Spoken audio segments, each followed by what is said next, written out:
Vicki. Lovely to see you all. And I'm going to talk to you about how to supercharge your employer brand by thinking about it from a consumer marketing point of view.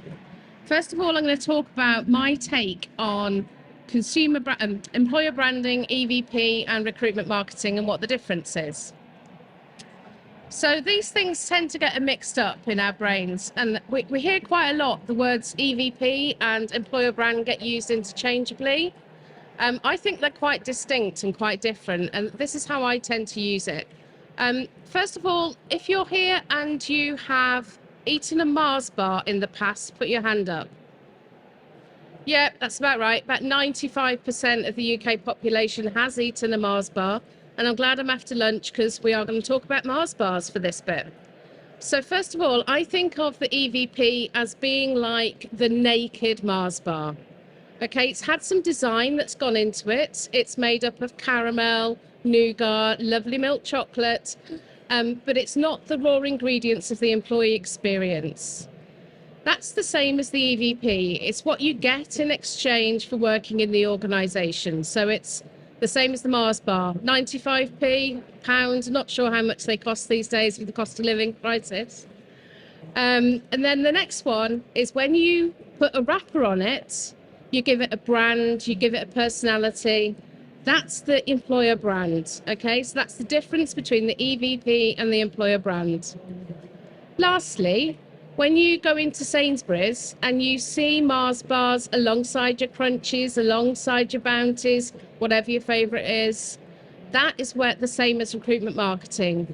That's the same as when we're trying to fill job vacancies by putting our jobs on job boards. Does that help? Does that make sense? This really works internally when you're trying to explain to stakeholders what the difference is and why you need all three. So now I'm going to talk a little bit about what's the same and what's different between an employer brand and a consumer brand. And I'm going to talk about 5 things. Both have these 5 things in common. They both want to be attractive. They both want loyalty from their customers. They both need to be differentiated. Both want to be authentic, but also a little bit of being aspirational too. So first of all, on the consumer brand side, being attractive, typically in consumer branding, means being as appealing to as many people as possible, right? When they're thinking about loyalty, they're typically thinking about repeat purchase. Now, we don't really want repeat candidates, so that's quite different for us in employer branding, and I'll come on to that in a sec. They absolutely want to be differentiated. They want their Mars bar or whatever the product is to be different from their competitors. Generally these days, consumer brands are bothered about authenticity. There is a general skepticism about brands that when they say something that isn't true, it causes customers to turn away from them. So authenticity is important to them as well. But they are a much bigger tick on the aspiration side than on the authenticity side. They will typically try and sell you a lifestyle enhancement, a product that's going to make you happier, sleep better, have a better sex life, whatever it is, they're trying to sell you a much more aspirational picture than what we would typically see in employer branding. So then on the other side, we want to be attractive in employer branding, but really it needs to be to a select few. We want high quality candidates, don't we? Not thousands and thousands, because that wouldn't be efficient. How would we process all of those applications? Loyalty is different for us. It isn't about repeat purchase, but it is about tenure. When the people join our organisations, we love for them to thrive and flourish and stay with us for a long time and progress through their careers. Equally, we want to be differentiated. But I often find when you talk to TA departments, they're not actually super clear on what their talent competitors are.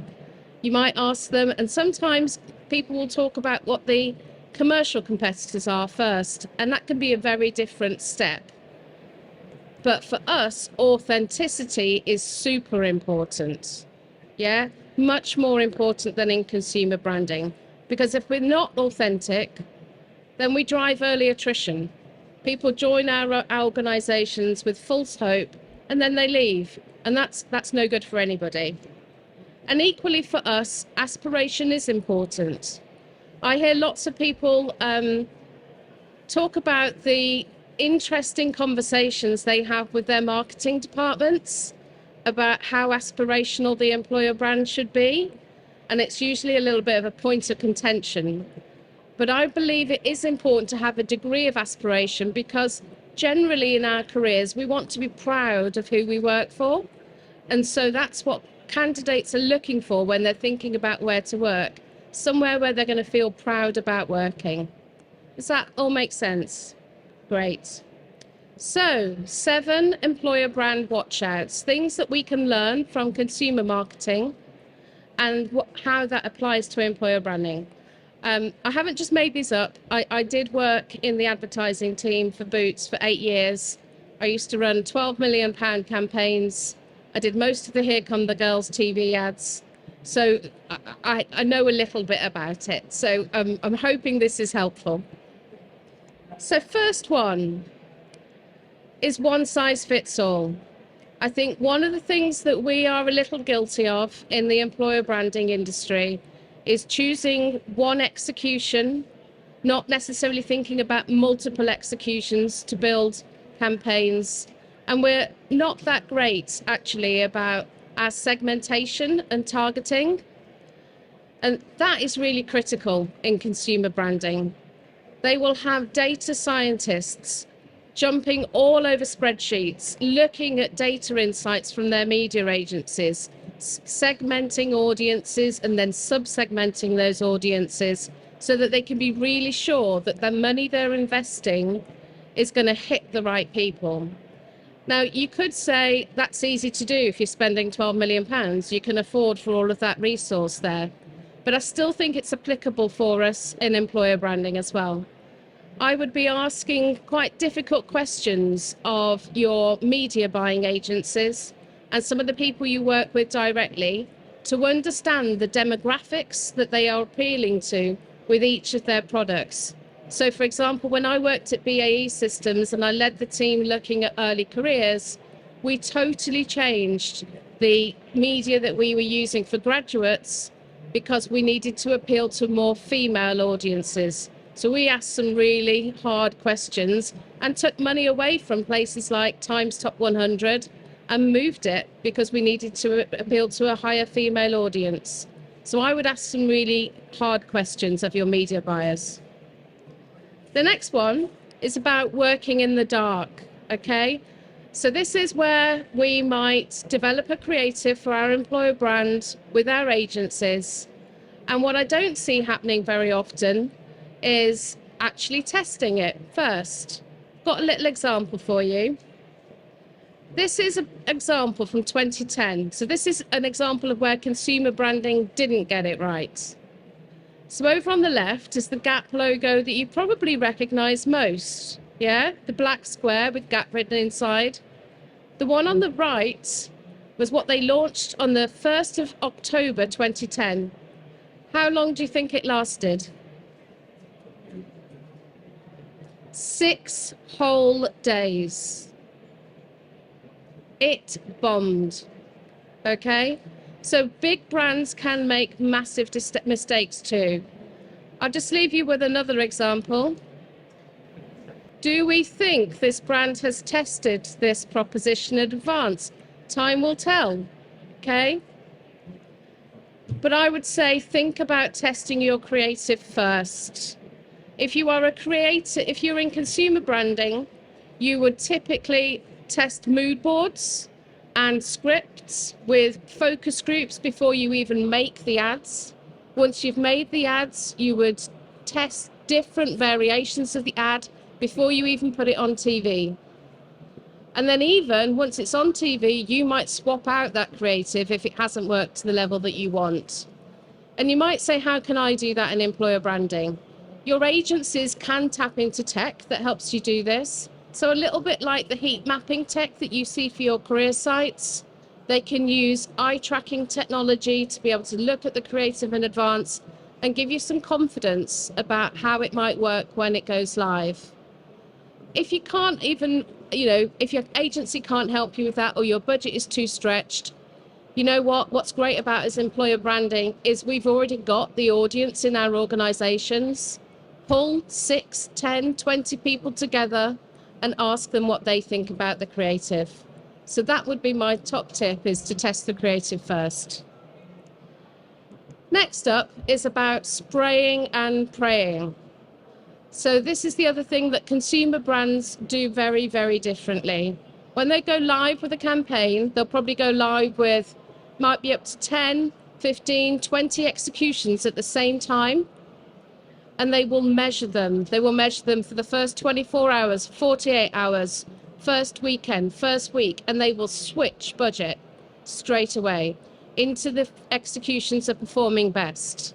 They will be looking at what's different on a Monday, what's working better on a Tuesday, what's working better in Scotland, what's working better in London. So they might end up with multiple versions of the same campaign going live at the same time.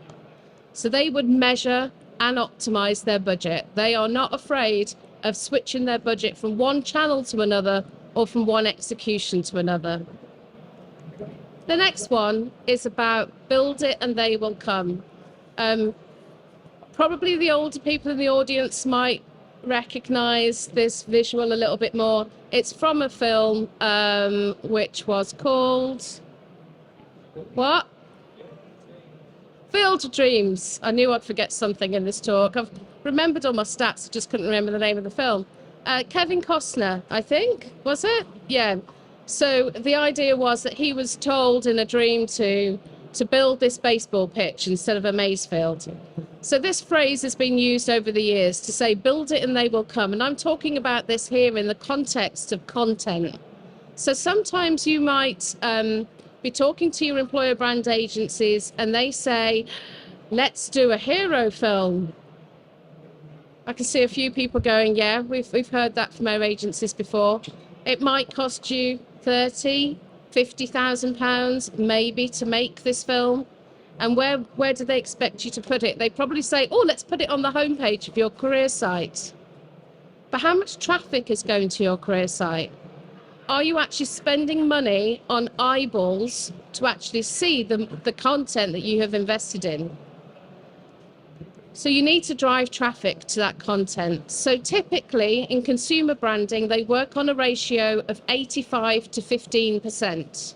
So of any campaign budget, they will spend 85% of it on media, driving the eyeballs, and only 15% on production, on creating that film. So it's really important to think about not just creating the beautiful content, but how you're going to drive traffic to it as well. Really old reference here. This is vinyl. This is an old record if there's anybody really young in the audience. And this is about being a one-hit wonder. This is another thing I see quite a lot in employer branding. You know, we talked about just having one execution.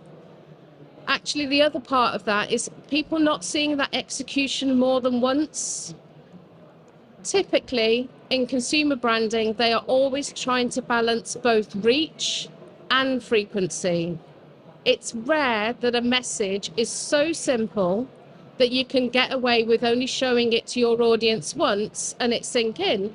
Repetition is really powerful, right? So what they do in consumer branding is they will use very, very clever media buying tools to assess the creative in advance, to work out how complex the message is, and then advise on the frequency of times that the audience needs to be exposed to that message for it to be effective. It's rare. The only ones I ever put on air at Boots that were a frequency of 1 were triple points this weekend at Boots. Yeah, that was it. Everything else, I made Sultan brand ads and I had frequencies of between 7 and 10 on those. So you're paying for your audience to see them over and over again. Next up, it's about preaching to the converted.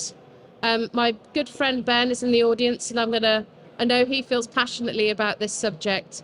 So this is where we expect our organic channels to be doing much more for us than they actually are. So if you're using organic social, then I think it's really good to be aware of what your reach is on organic. On Facebook, your reach will be between 0.5%, possibly up to 2% if you're lucky. By that, I mean if the number of followers you have, that's how many people will see your content in their feed. It's tiny. It's slightly better on LinkedIn. You might get between 5 and 7% on LinkedIn. Instagram is better, between 9 and 10%. You'll see different data all over the place. And the data comes from media buyers who will be trying to tell you the low number so that you buy media.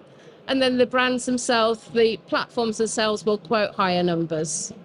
The one with the highest at the moment is TikTok, by a country mile. Okay, so I would be looking at investing in paid media. It really is the only way to reach outside the audience of your followers. You're going to reach very few of your followers anyway. And if you want to be targeting people who aren't already warm to your brand, for example, you're a retailer who wants to attract people into data science and software engineering roles, you're not synonymous with that type of capability. So you will need to invest in paid media to be able to reach that audience.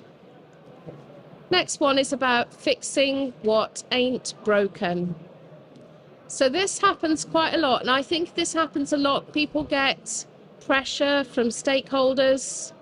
I remember the first conversation I had when I took over the employer brand team with the early careers team was, what are we going to do for the graduate campaign this year? And I said, well, what did you do last year? Did it work? Yeah, it worked. Well, let's do the same again then. Because particularly with your early careers audience, it's different. It's a totally different audience one year to the next. So if your campaign worked, don't spend money on creating a new one, just repeat it. Some examples of this, we're going to go back to our friends Mars. So some consumer brands do get this right. This is when Mars was 15 pence, right? There's an old strap line here. Put your hands up if you remember work, rest and play. Yeah.